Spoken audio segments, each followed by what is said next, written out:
test their You fitness. asked for it. But Rosie's not one that you see clips of in the gym working hard, you know, opposed to guys like Medina, Fanning, Parco. You'll see their Instagram feeds of spending a lot of time training. Kersey usually spends more time behind a boat, kind of exercising some wake surfing, does a bit of skateboarding, tries to take the pressure off himself that he's competing on such a huge stage. Yeah, everyone's different. Everyone's got a different approach, and I like the approach Kersey's got. You know, riding that endless wave behind the boat. That's got to definitely be leg burners for sure, but I like his approach. 13 minutes on the clock. Kersey's out front. This is heat number 7. Let's get a recap on the last few heats that we've had here at the J-Bay Open with our goofy foots, Todd Klein and Strider Wasilewski. Yeah, we're halfway through round 1 here at the J-Bay Open. If you've just joined us, we'll bring you up to speed looking at the last 3 heats we've run.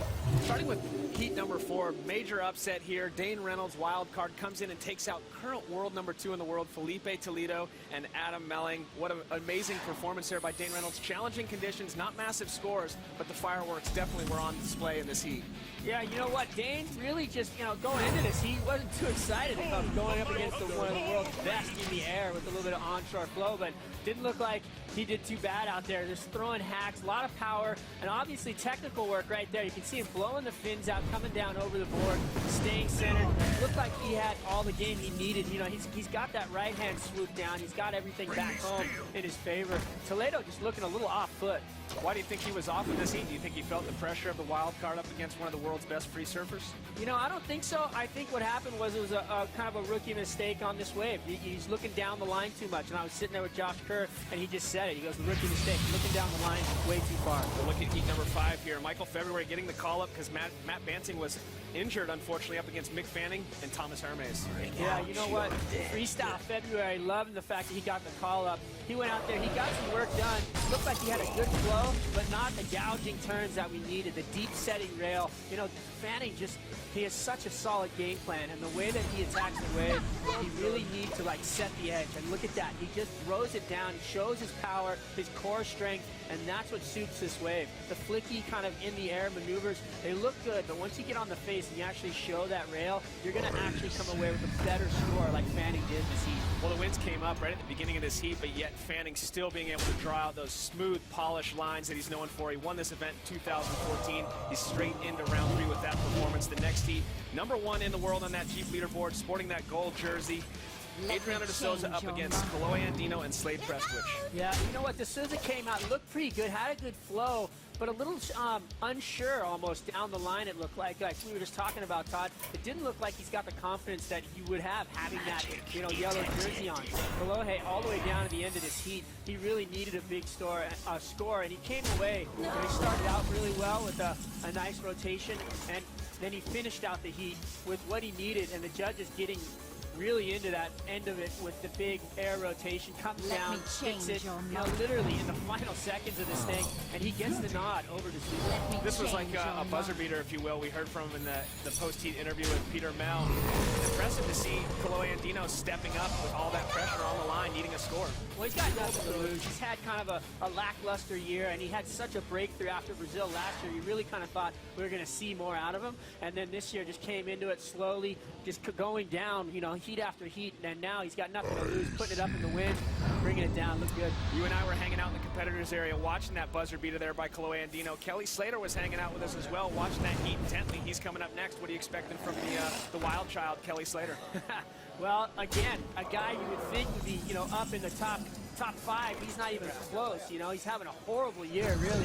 Hasn't even gotten started. He thought maybe he was going to see it in Fiji. He just got nothing but shut down by Mother Nature. Maybe here we'll see something else, but really, Mother Nature just right now, this is not the J-Bay we came to see. We wanted to see those big, beautiful, swooping lines coming down the point with howling offshore winds, and it's just the opposite right now. Short interval, not much, power in the swell and onshore winds. So we'll see if he can handle that adjustment. Like Potts was saying, you have to adjust. Strider, don't stress. The world's best are here. They're performing, and Kelly Slater's about to head out into the lineup. The crowd's filling in. Joe, Potts, guys, what are you anticipating from Kelly Slater? As Strider points out, a really tough start here in 2015. You think this is his time to find the mojo? I think so, Todd, and Strider. I love the breakdown the last few heats and just the conditions. So I think Todd and Strider and you, Potts, remember heats with Kelly where he was so good at winning ugly and changing conditions. When he needed a 5 and he took off on a wave that looked like a 2, he could pull out the brilliance. The last couple of years, people break that down. Can he still win like that? What do you think, Fox? Absolutely. He's 11 times world champion, 54 tour victories. Obey. One of the winningest surfers on the planet. I think he's got what it takes. Let's have a look at Dusty Payne. Goes to the air there, realizing, you know what, I've got to match up those aerial maneuvers that Kersey's been doing. Gets around the section and unloads a couple of beautiful turns. Watch the commitment on this last maneuver right here. No. Right onto the dry reef on that inside section. He's going to get a good score. He's needing a big one, 9.57. Get himself back in this heat.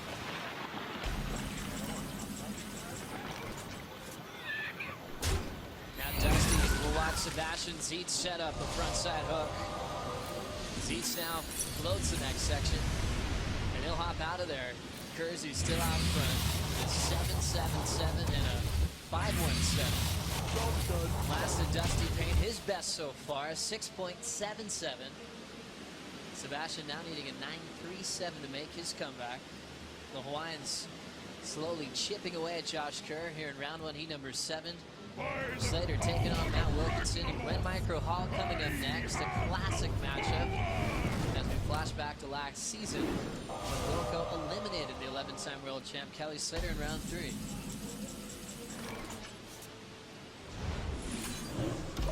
That's in the back of Kelly's mind right now. It's all about payback. And you know Kelly wants it. He hates having those losses. Probably felt he should have won that heat. Wilco came out surprised, and never underestimate your opponent. I think Kelly's done doing that. You heard Strider touch on the fact that it's had a lackluster year, as well as you know, an insane rate. He's number 11 in the world, so it's not like he's had a bad year. He's just had a couple of rare mistakes that he's made. Every single event from now on till the end of the year, Kelly's won. So he could go on a mad roll. Never count him out. Can Wilco do it for the second year in the row here at the J-Bay Open as he's matched up with Kelly and Glenn Micro Hall? That one's coming up next. We'll take a break here at the J-Bay Open. We'll be right back.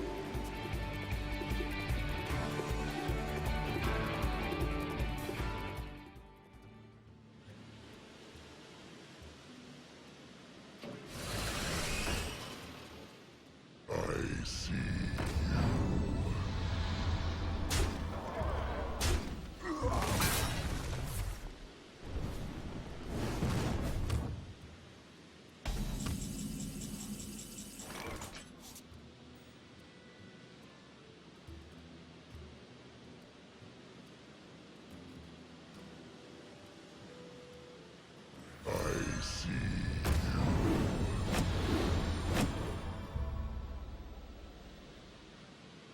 Behold the might of Stormwind!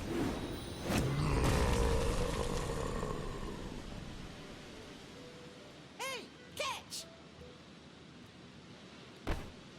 Hey, catch! Hey, catch! Welcome back to South Africa. You're watching the J-Bay Open as we return to heat number 7 of round 1. We focus in on the top 34 surfers in the world and the ones that haven't yet clinched a major victory on the championship tour. We have Andino came close. He made a final in Brazil last season and finished runner-up to Michel Perez. J-Bay, but he lost to Jordy Smith. Nat Young, former Rookie of the Year, has finaled a couple of times, few times. Costa Medina last year at the Fiji Pro is his last. But all these guys on that page were just hoping to clinch a victory. Potts, I know you know several amazing surfers in the world that ended up retiring from their work on tour without a major victory.